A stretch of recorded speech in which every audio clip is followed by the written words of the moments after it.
উচ্চ মাধ্যমিকের 4th semester ইতিহাস।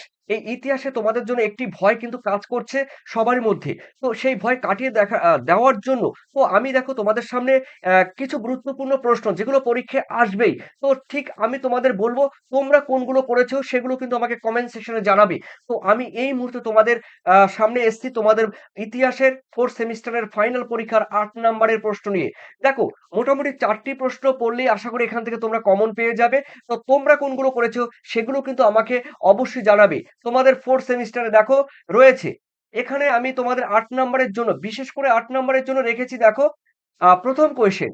১ম কোয়েশ্চেন রেখেছি আলীগড় আন্দোলনের স্যার সৈয়দ আহমদ খানের ভূমিকা আ এবং এই আন্দোলনের সীমাবদ্ধতা আলোচনা করো। সেই সঙ্গে রেখেছি দেখো তোমাদের রয়েছে দেখো ৫ প্লাস ৩, ঠিক আছে? ৮, অর্থাৎ সৈয়দ আহমদ খানের সাহিত্যিক অবদান আলোচনা করো। একদম শর্ট করে তোমাদের লিখতে হবে। এগুলো কিন্তু তোমরা আমার পিডিএফ যারা নিয়েছো সেই পিডিএফ এর মধ্যে রয়েছে এবং সাজেশন তো তোমরা সবাইকে পাচ্ছই। ধন্যবাদ। Best of luck. এরপরে thank second you. Bye. Question টাটা। রয়েছে ১৯৪৬ সালের নৌ বিদ্রোহের কারণ এবং তাৎপর্য কিংবা গুরুত্ব আলোচনা করো। খুবই গুরুত্বপূর্ণ। দেখো ২ টি কোয়েশ্চেন কিন্তু বলা হয়ে গেছে। আরেকটি কোয়েশ্চেন অবশ্যই বলবো। সেকেন্ড কোয়েশ্চেন রয়েছে মুসলিম লীগের ভূমিকা আলোচনা করো, এর প্রভাব আলোচনা করো।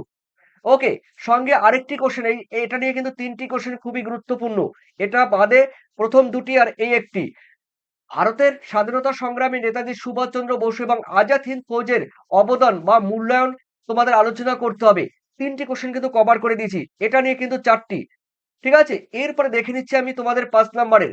১৯৪২ খ্রিস্টাব্দে ভারত ছাড়ো আন্দোলনের প্রেক্ষাপট, গুরুত্ব এবং ব্যর্থতার কারণগুলো আলোচনা করো। যেহেতু ৮ নাম্বারে থাকবে। এরপরে রয়েছে দেখো তোমাদের আইন অমান্য আন্দোলন। এই কোশ্চেন গুলো বলার কারণ এই জন্যই, তোমরা যেহেতু পড়েছো অনেকে, তো এই কোশ্চেন অবশ্যই তোমরা পড়বে। কারণ পশ্চাৎ থেকে কোন কোশ্চেন কখন ঘুরিয়ে দেয় কিন্তু সেটা বলা যায় না। তবে প্রথমে যে ৪ থেকে ৫ টি কোশ্চেন বললাম, আশা করি ওর মধ্য থেকে তোমরা 99.5% তোমরা ওখান থেকে পেয়ে যাবে। দেখো, তাও বলে দিচ্ছি দেখো, আইন অমান্য আন্দোলনের পটভূমি, কারণ এবং গুরুত্ব আলোচনা করো। এই আন্দোলন কেন ব্যর্থ হয়েছিল? 5+3। ওকে, এর সাথে ডান্ডি অভিযানটা তোমরা কিন্তু দেখে যাবে। তারপরে রয়েছে দেখো অসহযোগ আন্দোলন কেন প্রত্যাহার করা হয়েছিল? এই আন্দোলনের গুরুত্ব এবং বৈশিষ্ট্য আলোচনা করো। সেই সঙ্গে শ্রমিক শ্রেণীর ভূমিকা কি ছিল? দেখো, লাস্ট কোশ্চেন রয়েছে ভারতের স্বাধীনতা সংগ্রামের চরমপন্থী রাজনীতির উদ্ভব এবং লালবাল পালের ভূমিকা আলোচনা করো। ওকে, এই কটি তোমাদের ৮ নম্বরে ছিল। আশা করি এখান থেকেই পেয়ে যাবে। তবে প্রথম ৪ থেকে ৫ টি কোশ্চেনই সবথেকে গুরুত্বপূর্ণ। কারণ এগুলো বিভিন্ন ভাবে, বিভিন্ন চিন্তা ভাবনা করে, বিগত সালের চিন্তা ভাবনা করে কিংবা তোমাদের বিভিন্ন মডেল কোশ্চেন পেপার, বিভিন্ন টেস্ট পেপার ফলো করে কিন্তু এই সাজেশন তোমাদের সামনে আমি উপস্থাপন করলাম। আশা করি এর মধ্যে থেকে তোমরা পেয়ে যাচ্ছ। আর তোমাদের বাকি তোমরা কে কোনগুলো করেছো অবশ্যই সেগুলো কিন্তু আমাকে কমেন্ট সেকশনে জানিয়ে দিও। আর তোমরা কিন্তু সমস্ত আনসার করে দিয়ে আসবে।